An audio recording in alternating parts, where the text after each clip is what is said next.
c'est clairement une déclaration de guerre. Mais alors vraiment, si vous avez suivi l'actu, Samsung vient d'annoncer son Galaxy Z Fold 4 et Xiaomi, comme par hasard, s'est calé le lendemain pour annoncer son Xiaomi Mix Fold 2. Et c'est marrant, c'est à peu près la même fiche de spec. Ça n'empêche que c'est absolument un smartphone qu'il faut suivre puisque Xiaomi a l'air d'en vouloir au monde de la tech et veut devenir très clairement le leader du monde entier.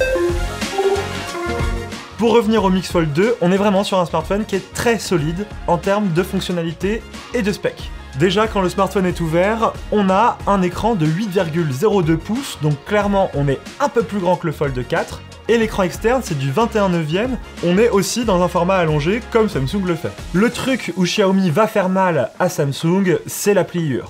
Puisque Xiaomi, eux, ils utilisent une façon de plier l'écran qui est un peu différente. En fait, quand l'écran est déplié, il est presque totalement tendu, ce qui fait qu'on n'a plus la pliure apparente. Ça implique aussi que quand on le plie entièrement, l'écran ne se plie pas simplement comme un livre, mais il doit se recourber à l'intérieur afin de ne pas avoir cette pliure marquée quand il est déplié. Donc ça, c'est un avantage que Xiaomi met en avant par rapport à Samsung. Après, moi, je mets un warning. Samsung, eux, ils produisent vraiment en masse leurs smartphones, donc ça implique pas du tout les mêmes contraintes à l'industrialisation du produit, alors que Xiaomi, pour le moment, ils l'ont pas annoncé en dehors du marché chinois. Et on sait pas vraiment si sur le marché chinois, ils vont en mettre beaucoup de modèles à la vente. Donc potentiellement, Samsung et Xiaomi font pas du tout face aux mêmes soucis d'industrialisation, ce qui peut permettre à Xiaomi de mettre en avant des technologies un peu plus poussées au niveau de la R&D, puisqu'ils vont pas devoir en produire des masses, quoi. En tout cas, c'est la justification que Samsung m'avait donnée lorsque je leur avais demandé la raison de l'absence de cette technologie de tension de l'écran lorsqu'on le déplie pour faire disparaître cette pliure. Côté photo, alors là, on est servi, c'est de l'ultra premium. Un ultra grand angle de 13 mégapixels, un grand angle de 50 mégapixels, pas mal, et un téléobjectif x2 équivalent 45 mm en focale. Pour le coup, là, ils nous disent pas les mégapixels. On sait pas pourquoi, ils l'ont pas dit. Xiaomi reste en partenariat avec la marque Leica. Donc, selon eux, ils récupèrent les protocoles de Leica pour faire de la belle photo. Si cette partie vous intéresse, vous pouvez voir notre comparo photo où on a comparé le Xiaomi 12S Ultra aux autres smartphones du moment. Et vous allez voir ce que ça donne. Est-ce que le partenariat avec Leica est une bonne idée? Pas vraiment. Mais il y a moyen qu'ils revoient quelques trucs, qu'ils mettent à jour les algorithmes et que ça s'améliore. On verra. Sinon, j'ai pas dit, mais les deux écrans seront OLED et avec un taux de rafraîchissement de 1 à 120 Hz. Donc vraiment là, on est au taquet. En plus de ça, ils reprennent l'Ultra Thin Glass qui permet de protéger l'écran intérieur avec une couche très fine de verre, exactement comme nos amis Samsung. Au niveau de la batterie, on est avec une batterie de 4500 mAh et le processeur, c'est du Snapdragon 8 Plus Gen 1. C'est le tout dernier, comme sur Z Fold 4. Alors clairement, en annonçant ce smartphone le lendemain de la conférence de Samsung, Xiaomi vient clairement essayer de leur marcher dessus. C'est pas par hasard, ils ont pas fait « Oh mince, on tombe le lendemain !» Non, clairement, je pense que quand Samsung a annoncé la date, Xiaomi a fait « Bon, du coup, le lendemain ? Oui, le lendemain, c'est une bonne idée. » Mais ils se sont pas arrêtés là, ils ont annoncé également les Buds 4 Pro et la Watch S1 Pro. Comme par hasard, les Buds 4 Pro, c'est quoi? Ce sont leurs nouveaux écouteurs sans fil avec de la réduction de bruit active, de l'audio spatial et le support de codec Hi-Fi. Comme par hasard, exactement ce que Samsung a annoncé la veille avec les Galaxy Buds 2 Pro. De l'autre côté, ils annoncent la Watch S1 Pro, qui pour le coup, elle, a le même attribut que la Galaxy Watch 5 Pro. L'autonomie. Alors là, quand Samsung annonce 3-4 jours d'autonomie, Xiaomi, eux, ils en annoncent 2 semaines, ils en ont rien à faire. Si ce n'est que j'ai l'impression qu'ils vont proposer à peu près les mêmes fonctions que Samsung, même si on connaît Xiaomi, ils vont faire des petits compromis là, faire des petits compromis là, et faire en sorte que le prix soit réduit. Parce que ces trois produits, que ce soit le Mix Fold 2, les Buds Pro 4 et la Watch S1 Pro, ils sont très agressifs. Alors, pour vous donner les prix, j'ai converti les prix en yuan, qui sont les prix chinois, en euros. Alors, c'est peut-être pas la conversion qui se fera si les produits sont commercialisés en France, mais ça vous donne une idée. On est sur 214 € pour la montre, 143 € pour les Buds et 1290 € pour le Mix Fold 2. Donc clairement, on est un gros cran en dessous de ce que Samsung propose. Je vous mets en comparaison les prix Samsung. Et c'est là où Xiaomi fait fort, c'est que il casse les prix et il propose quand même de la qualité. Enfin ça, après, faut tester, hein. On vous dira quand on recevra les produits. Mais quand même, ils y vont ils ont des annonces, ils ont des ambitions, et ils cassent les prix. C'est quand même plaisant de voir des marques qui rentrent dans le marché et qui ont pas peur de mettre un coup de pied dans la fermilière. Parce que bon, Samsung, ça fait un peu 4 ans qu'ils nous mettent leur Fold à plus de 1800 €. Moi, j'attendais avec impatience cette concurrence qui vienne un peu le bousculer pour lui dire « Eh Coco, ton Fold 5, tu vas le faire descendre à moins de 1500 € s'il te plaît. » Alors peut-être que ça aura un effet ou pas, ça dépend de à quel point Xiaomi va commercialiser son smartphone. Parce que ouais, ils font des annonces, comme beaucoup de marques d'ailleurs. Mais c'est vrai que dans les magasins, on n'en voit pas beaucoup de smartphones pliants à part celui de Samsung. Et Samsung, ils sont un peu tranquilles tant qu'il n'y a personne en face réellement sur le marché. Bah c'est que dans la presse tout ça, c'est que dans les médias, c'est que de l'image auprès des gens comme vous et moi qui sommes passionnés de la tech. Mais si les gens du quotidien ne voient pas de concurrent au Samsung, je vois pas comment Samsung peut s'auto-faire peur et se dire « Oh là là, faut qu'on baisse les prix parce que sinon, y a rien. Ils ont aucune crainte à avoir, ils sont tout seuls. » Après oui, ils auraient intérêt à baisser leur prix d'eux-mêmes puisque leur but, je suppose, c'est de mettre en avant cette technologie des smartphones pliants et que ça se démocratise de plus en plus. Mais tant qu'ils sont tout seuls, ils ont raison de profiter de leur boulevard et de se faire une image en or en mode « Nous sommes Samsung, ceux qui innovent. » Jusque-là, j'ai quand même l'impression que les autres marques, vu qu'elles commercialisent pas réellement leurs smartphones pliants en dehors de leur propre pays et que souvent c'est avec très peu d'unités vendues, elles tentent de récupérer un petit peu de cette image que Samsung réussit à avoir avec ses smartphones pliants en mode ce sont des marques qui innovent, ce sont des marques qui vont de l'avant. Mais bon, tout ça c'est qu'une question de stratégie. Je sais pas vous, mais moi ça me passionne ce genre de stratégie de marque. Enfin, j'adore essayer de décortiquer ça. Et n'hésitez pas à me dire dans les commentaires vous ce que vous en pensez sur ces actions-là.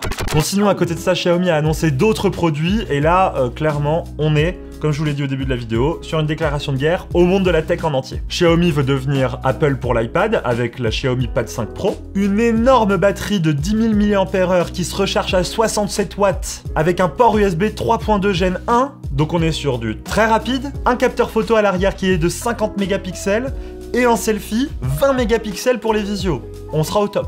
On a un écran 120 Hz qui n'est pas OLED mais LCD, mais je vais pas vous mentir, ça marche encore très bien le LCD, compatible HDR10 et Dolby Vision, et la taille de l'écran fait 12,4 pouces, juste au-dessus de ce qu'Apple propose avec leur premier iPad à 11 pouces. Mais ce qui est ouf, c'est le prix, c'est que tout ça, c'est pour 430 €. Donc autant vous dire qu'on est sur un prix qui est très agressif.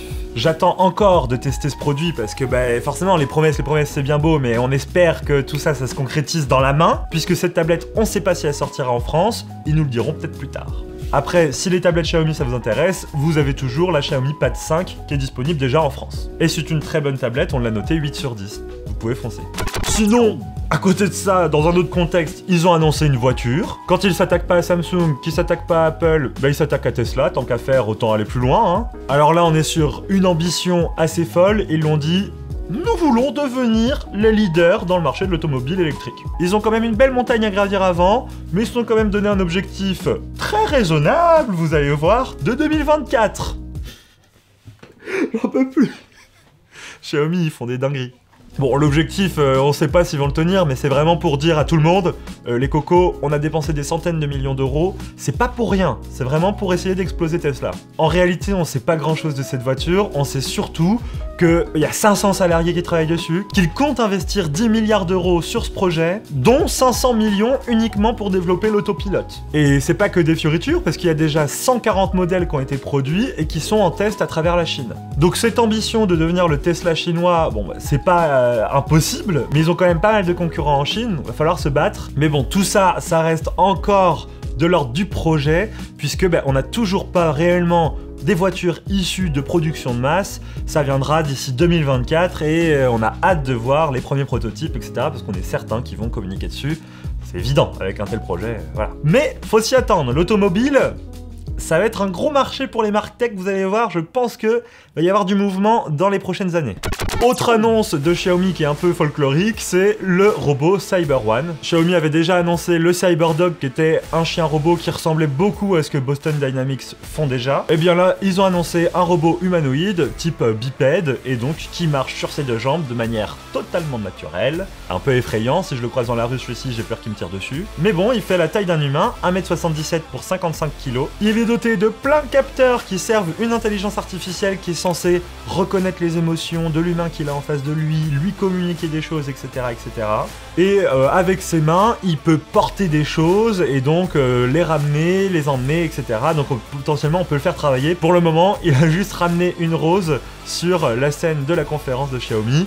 C'était mignon. Après, n'ayez pas trop peur, si vous croisez ce robot dans la rue, vous pourrez courir, il vous rattrapera pas puisqu'il avance à la vitesse de 3,6 km/h. Mais bon, enfin moi ça me fait toujours rire parce que les robots c'est quelque chose qui me passionne depuis que je suis tout petit. On dirait un jouet pour adultes. Et puis encore une fois, ils annoncent ce Cyber One, mais c'est totalement en face de ce que Tesla avait annoncé l'an dernier avec le Tesla Bot. Ça ressemble beaucoup d'ailleurs. On se demande quand même si ce genre de produit ça va vraiment voir le jour dans le commerce.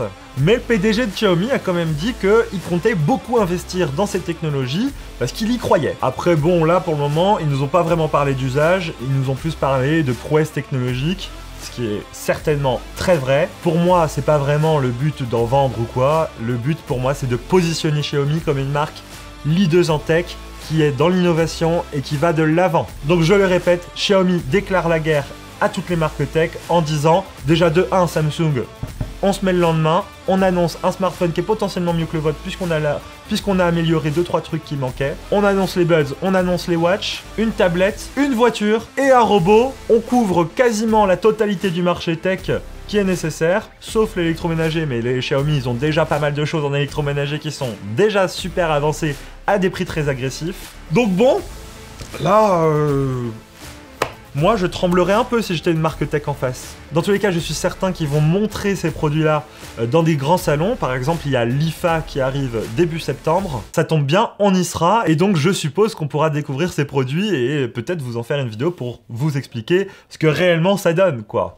Merci de m'avoir regardé cette vidéo. J'espère que ces infos vous auront plu. Moi, je trouvais ça assez divertissant, cette conférence de Xiaomi, puisque vraiment, ils ont voulu nous en mettre plein les mirettes, quoi. Le seul truc, c'est que ces produits, ils sont pas pour le moment disponibles en France. On attend potentiellement une annonce pour peut-être début 2022 pour que ça vienne chez nous, surtout sur le smartphone, etc.